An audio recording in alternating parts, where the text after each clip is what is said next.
Rise and shine, everyone. It's time to go home. Good morning, EDSA. I'm traveling now, going to airport. I'm happy that I was able to accomplish all the things which were listed in my to-do list. It may be a short trip, but I can say mission accomplished, Teacher Noy. Sad yarn, don't be sad, Teacher Noy. We just need to go back to our reality. And our reality now is in Iraq. Now we have to wait again because napaaga tayo. But you know, when given this opportunity to be alone, to travel alone and think of your own life, I think this is the best moment for us to appreciate what we have, thank God for everything that we have, and of course, do and use this opportunity to plan. Plan your next move, just like what I'm doing right now. Hey Sebi, that's my ride going home. See you in a bit, Virap. Now we're ready to take off. This is exciting. Bye city, hello clouds, hello happy island, hello happy island again, another happy island, and now I'm home.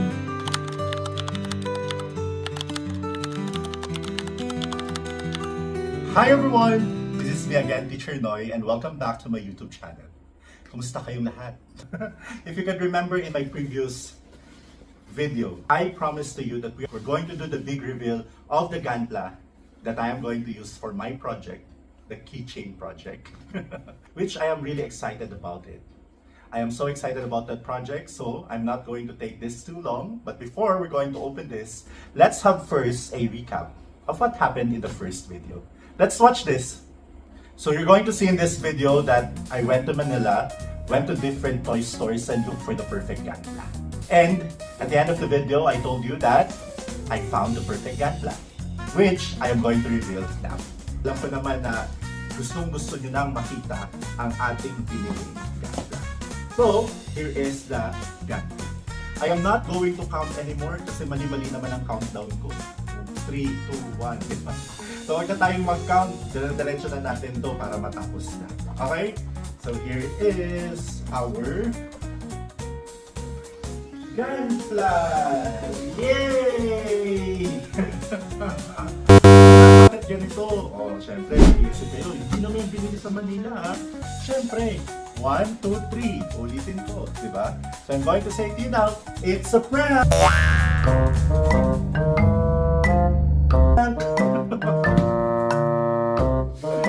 It's a prank! Sorry na, okay? Ngayon pa lang nag-apologize na ako. Yes, this is delivered. So magtataka kayo, ay ano yung binili sa Makati? Ano yung binili doon sa mga toy store na yon? Okay, so here is the explanation behind that. Story time. Okay, let's have our story time. If you're going to remember na nag-post ako ng video kung saan tinatanong ko sa inyo kung ano sa dalawang option ko ang bibilin kong Ganpla para sa keychain project ko. And before I uploaded that, ang puso ko made up its mind. Charot, may mind ba yung puso? Joke lang. I made up my mind already the moment that I uploaded it without even knowing that there will be a lot of you who will be expressing your opinion regarding that matter that I posted. And tama din naman talaga because I asked for your opinion. So, you gave comments about this matter and I appreciated it. I have nothing against it. That's what I want, syempre. Kasi kayo ang bumubuhay sa channel na ito. Me and you, we are all helping together to make this channel live, to make this channel alive, to make this channel going. Kasi syempre, kung walang nanonood sa akin, and if you're not going to give your comments, you're not going to like this video, you're not going to share it, walang mangyayari sa video ko, syempre, hindi ako mag-grow. At hindi ako mag-grow, I won't be able to have resources for me to be able to continue uploading videos for this channel. Yun talaga ang reality of this life. I may not be able to sustain it if there's no support coming from all of you. Now, I made up my mind already that I want this Ganpla. But because of your comments, it made my mind confused. Diba? Nagkaroon ng confusion yung mind ko. Tama ba ang decision ko? Is this the right thing that I'm going to do? Because when I made up my mind, it was because of my impulsiveness, which I am the king of impulsiveness. I have the crown of being the most impulsive person. Nakilala ko. Okay, so ako na yun. Sa friend group ko, ako yung pinaka-impulsive. I do not know if in the other parts of the world, meron din silang impulsive. Sige na, enjoy mo lang ang life mo. meet you soon, okay? I want to meet you soon so that I will know how it is to observe someone in the third person point of view of being impulsive. Anyway, going back to the topic, matake na naman ang ating kondisyon. So going back to the topic, I was thinking already, so sabi ko sa inyo, I made up my mind already, even without your comments yet. So, pumunta ako agad sa ating mga online shopping platforms, online shopping applications. Then what did I do? I searched for that specific gadla that I want. So baka ngayon pa lang, alam nyo na, even without me opening this one. But anyway, so what I did is, I already nakakita ako ng mura. Syempre, hindi naman tayo bibili ng mahal. Pero it's overseas. What I did is, I check it out already. Ganito kadali, di ba? Binayaran ko para hindi na siya hassle. Pero what I did is, binayaran ko siya agad, waiting for it to arrive. Kaso, naging problema. The seller was telling me that it will take a little bit longer. Totoo naman talaga. If it's overseas, mahirap naman talaga magpadala dito sa Pilipinas. And knowing that I am not in the city, I am not in Metro Manila, I am here in Catanduanes, which is a little farther. Medyo malayo talaga ito as compared to other nearby provinces na malapit sa NCR. Now, because I had a scheduled trip going to Manila, and yun din, ang isa sa mga bagay na gusto ko rin i-clarify, na kasi may mga friends ako who are telling me na, talaga, you went to Manila because of buying a gunpla. Nag-smile na lang ako. Pero that's not the only reason why I will go there. Medyo mukha lang talaga akong gastador. I won't be spending that much for a round-trip plane ticket just for me to, go to Manila and buy a gunpla. Siguro if I have millions of subscribers already and kumikita tayo, di ba? Or kung hindi naman ganoon, siguro if I am rich na, why not, di ba? Gusto ko ng ganitong klaseng Gundam. I'll go to Japan and splurge there. Ganun ang gagawin ko. Unfortunately, that's not the situation that I am in. Yun talaga ang buhay, di ba? Kaya dapat I have to be wise in spending money. That's the reason why I thought, nasabi ko, why not I look for another Gunpla? Because baka talaga yung itong inorder ko ito will not be the perfect fit for the case that I bought. At yung project na gusto ko mangyari will not happen. Di ba? Our main goal here is do that project and make it happen. Pero, ito na yung nangyari. Yung near na toy store na alam ko sa Makati, hindi nga Makati yung ibang pinuntahan ko, 3 lang yon ang alam kong toy store. But I know that in the nearby malls, meron pa rin naman. Pero kasi with the time and other things that I need to do, kinakailangan that I have to do it for a day. All of those toy stores na I'm going to visit, dapat matapos ko siya within a day. Hindi naman yung bibili ka lang because ito yung malapit doon sa maaaring magamit mo. Syempre, you're going to buy something that will make you happy na rin naman. Kasi nga, you are going to spend money. So that's what I did. I went to the different toy stores. I went to a toy store in Glorieta. Pumunta ako ng PGC para tumingin sa mga toy store. Also already in Toy Kingdom, the application gave a notification, diba? The application gave a notification, diba? Yung notification ko sa application told me that my parcel was delivered already. So it made me happy. Kaya ito yun yung video to, getting my good news. Kasi una, yung consideration ko nga, maybe I'm doing a wrong decision for this Gunpla because I might just be wasting time, money, and effort, and the project will become failed. Yan ang something na hindi natin gusto mangyari. Kasi syempre, pag nangyari yun, we have to redo the project. We have to do everything again. So, yung time, nasayang na. Yung effort, nasayang na. Yung money, pwedeng nasayang din. Pero the Gunpla, hindi siya masasayang. Kasi, in-display ko siya. Di magiging masaya kasi ang puso ni teacher no ay masaya pa rin. Diba? Pero, for the sake of doing our contents, diba? Hindi naman sa I'm doing my content just for you to be happy. Pero totoo naman talaga, di ba? Kailangan gumagawa tayo ng content para maging masaya kayo. Hindi naman pwedeng gumagawa tayo ng content para ako lang ang maging masaya. It should be a mutual relationship between us. Na dapat masaya kayo, masaya din ako. However, when I went to Toy Kingdom, ang konti lang ng mga choices and walang masyadong RG doon. And hindi ko naman masyadong gusto yung mga nambenta nilang RG.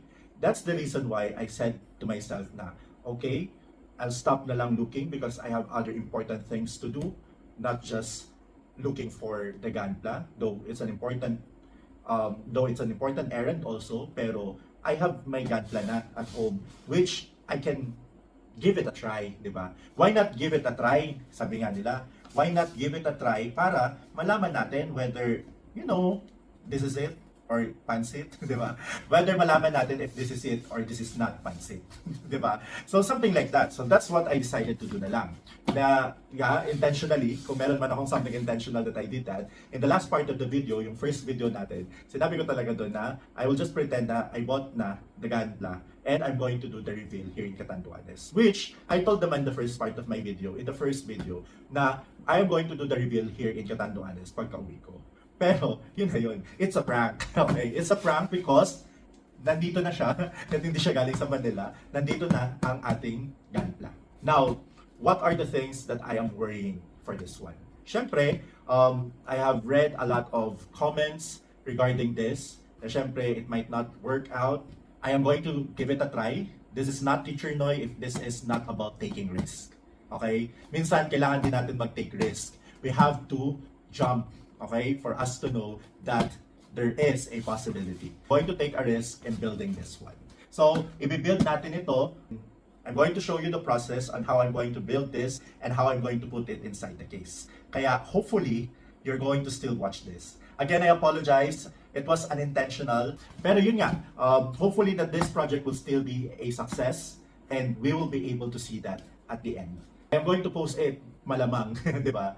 I am always hoping and praying that you're going to support this channel and the things that I'm doing. Masaya naman ako sa ginagawa ko and I hope that you are also, so that we are going to always be inspired and motivated to do a content that you are going to like. And hopefully, in the next things that I'm going to do, especially in something that is related to this one that we're going to do, I will be able to make it right. Okay? Thank you very much for all your comments. I appreciated everything. It was not my intention to lie. I'm so sorry. It was just a mistake that I did. I will own my mistake naman. If I have done something wrong or I have said something wrong, I will own my mistake. Kasi ganoon naman talaga dapat. We have to really own our mistake and do something about it. Hindi lang sa i-own natin siya, but you have to do something about it para yung mistake mo will not be a burden to other people. Yung mistake mo will not be a burden to you and burden to other people, and you can live a life that you are, masaya, syempre. Importante na we are always happy. Okay? So, I'm going to show you what's this. I'm sure naman alam niyo na kung ano ito. Pero ipapakita ko pa rin sa inyo kung ano ito. Okay? This is my first unboxing. First unboxing, di ba? Ito yung una nating unboxing ng bagay-bagay. Okay, so this is our first unboxing. Lalayo ko ng konti. Again, so this is our first unboxing. Meron tayo ditong cutter. Nakuha ko lang to dun sa mga binibili ko din. Pero yun, yellow din siya. Teacher Noy lahat. So this is our first unboxing. I'm sure that there will be a lot of you who will be disappointed why I chose this. Pero yun na, ninuna ko na po yung justification and explanation para pagbigyan nyo na lang po ako. If not, then let's do it again. Marami naman po tayong chances of, okay, there will be a lot of chances of doing this again. Diba? So if this is a lesson that I'm going to learn, steady, we have to really learn something. So let's be careful po ha, especially sa mga bata po dyan na nanonood. If you're going to use something sharp, look for the guidance of your parents. Maghanap po tayo ng guidance ng ating mga magulang. Kasi pag tayo'y nasugatan, sigurado iiyak tayo. Sino ba ang hindi umiiyak pag nasasaktan? Diba? So, huwag na po nating hayaan na masaktan tayo. So this is it, pansit. I'm going to show it to you now. Oh. Ay, thank you po sa seller ha. I was thinking na hindi na siya naka-bubble wrap, pero wala na pong laman. Naka-bubble wrap pa siya. So here it is, our Ganpla. So, ayun. Am I doing this right? I don't know if I'm doing this right. Sana I'm doing this right, diba? Kasi if I'm not doing this right, then you will be doing this. Charot. If I'm not doing this right, ano ba yung sasabi ko, diba? Hindi naman po ako super, ayan. Pero,